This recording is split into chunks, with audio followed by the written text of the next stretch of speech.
And while Grand Bahama continues to see additional airlift coming to the island, some persons believe that the tourism product is stagnant due to the lack of a proper airport facility. But a discussion is also taking place that other island tourism numbers are booming without a state-of-the-art airport. Our Aja Kwant speaks with the general manager at a local resort to get his take on this issue. The airport here on Grand Bahama remains a topic of discussion as many question, will the airport really drive tourism? Well, General Manager at Pelican Bay Resort, Magnus Albanek, says that the airport is just one of 3 issues that needs to be fixed for the continuation of an influx in tourism numbers. Using a stool with 3 legs as a metaphor, Albanek describes how tourism can be rectified. The first leg being airlift, the second being the airport, and the third being the overall product, which will include the help of residents on the island. We also need to have the product that actually drives the demand.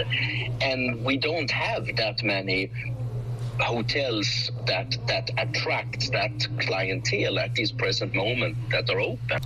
He agrees that the airport is a significant factor and the amenities that comes with it. However, Albanek says having a building or not does not matter, using Exuma as an example.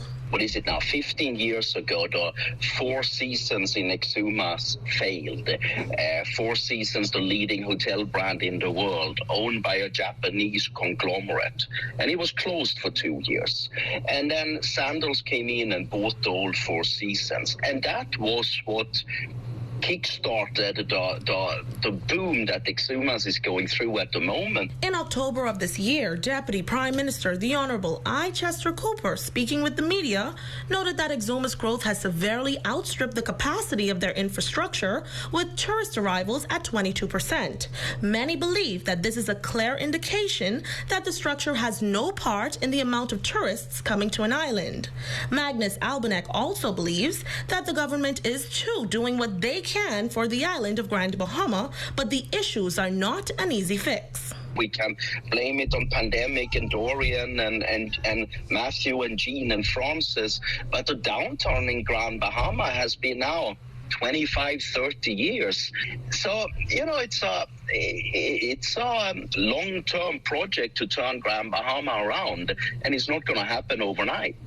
Albanek also expresses that the product is constantly improving, and just last month, DPM Cooper announced that the Freeport Airport Development Company Limited Board has been making strides to redevelop the airport and is now down to 2 bidders for the international side. Meanwhile, the domestic terminal is under construction, but there's no definitive date as to when that will be completed. For the Bahamas Tonight, the Northern Edition, I'm Aja Kwant.